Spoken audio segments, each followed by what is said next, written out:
This is Up Close. I'm Stephen I. Weiss. What happens when you take some of the most well-known writers of today and have them talk about some of the oldest stories we know of? Literary agent Andrew Blauner gathered together some of the names you know best from the worlds of journalism and fiction and had them write about passages in the Bible for the new collection, The Good Book, Writers Reflect on Favorite Bible Passages. And then, when Jewish day school graduate Avia Kushner went to one of the most well-known graduate writing programs in the country, she studied under Marilynne Robinson, one of the most well-known writers in the country. It was in a class about the Bible that she discovered that the traditional Jewish way of reading the Bible isn't all that common. That led to her book, The Grammar of God, a journey into the words and worlds of the Bible. But first, here's my interview with Andrew Blauner. It feels like a lot of people are more interested in, feel more comfortable doing explorations of their own feelings about religion and their own feelings about tradition and traditional texts and what have you than they used to be. It's an increasingly secular world, right? I mean, someone literally on the way here this morning said, "What are you doing a book about the Bible? You're not even religious." And on some level, I thought that's kind of the point. And you're right, from Adam Gopnik, who's just a Renaissance man, a beautiful writer, and interesting thinker who wrote the introduction, I didn't want a collect. It could be a perfectly good book, but I wanted something that the tapestry of the book taken together speaks to the way that the truths in the book and in the Bible speak to people in a more universal way. And it calls to mind, there's this famous quote by Leon Sachs, a University of Chicago professor, that the stories of Genesis aren't about what happened, they're about what always happens. That these family disputes, that these entanglements that we find ourselves in, these questions of where to go and what to do and who to listen to, right, are just in everybody's lives all the time. Oh, I see. Right. Are the stories predictive or prescriptive? There's so much about family, about love, life, death, suffering, guilt, right, sex, violence. I mean. And what were some of your favorite insights that you came upon as you were editing this? On some level, there's the paradox or the full cycleness of the ways and the many almost endless, infinite, universal ways that this book, not the good book, but the Bible continues to speak. Gopnik talks about, it's not a question of whether we're still reading it, whether we literally are or not, we're still living it. And it's just, again, how do you apply it? Krista Tippett has a radio show called On Being on NPR, and she made the point the other day, or cited a study saying 30% of Americans, specifically, I guess, under 30, self-identify as having no religious affiliation. And then apparently they're called nuns, N-O-N-E-S.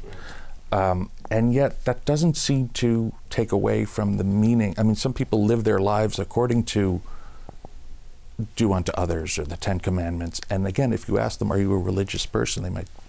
And now, Avia Kushner on the Grammar of God. I recognized a lot in this book, which I think is an experience that almost anyone who had a sizable Jewish education growing up has, which is that you've heard about these texts the way you've heard about them, you've read them the way you've read them, and then you get out there in the world and you realize, wow, this is not the same book everybody else is reading. And it's very surprising, because you realize that there's another Bible that's a huge part of American culture and world culture, and if you know Hebrew or if you grew up in the yeshiva community, you don't recognize it, and you say, what is this? And you're, depending on your temperament, I think surprised, shocked, astonished, and that's exactly how I felt. So for example, in the Jewish world, there are English Bibles, right, but there's like the JPS Jewish Study Bible. Mm-hmm. For the most part, and that's basically, they make it all English, so they have more room to put yet more commentary around the sides, and so they can put it all in English, as opposed to an English Bible that contains the New Testament, and that is a Christian Bible. Mm-hmm. It just doesn't have that. It generally doesn't have that. The Jewish Study Bible is a great example of one that is available in English. The Geneva Bible, a very famous Bible in 1560, was a Christian Bible with text plus commentary, text plus marginalia, I would say. But unfortunately, the vast majority of Bibles, especially the vast majority of influential Bibles, such as the New International Version, which I didn't know this when I started, is not only the best-selling Bible in human history, it's the best-selling book in the history of publishing. Over 400 million copies, clearly. Consistently. Right, it still sells. Yeah. It still sells. But what's fascinating to me is 400 million people are reading without commentary. What does that do? What does that How does that change the conversation? For me, I have a similar experience. Almost any time I read any part of various parts of the Bible that sometimes I've read maybe even 100 times before. Yes. And you just, in the list of the begats, and all of a sudden there's a word there and you say, whoa. And the double words also in Hebrew that in English just sound silly. That's right. A lot of the alliteration, I would say a lot of the poetic quality of the Hebrew is lost in translation. Like Tachet Deshe in, Bereshit, like what a beautiful thing, or Ofi Ofef, like things like that. Gone completely, and it's flattened.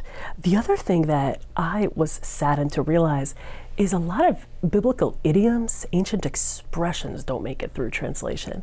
And so what that does is it makes, it takes away some of the weirdness and some of the wildness of the Tanakh.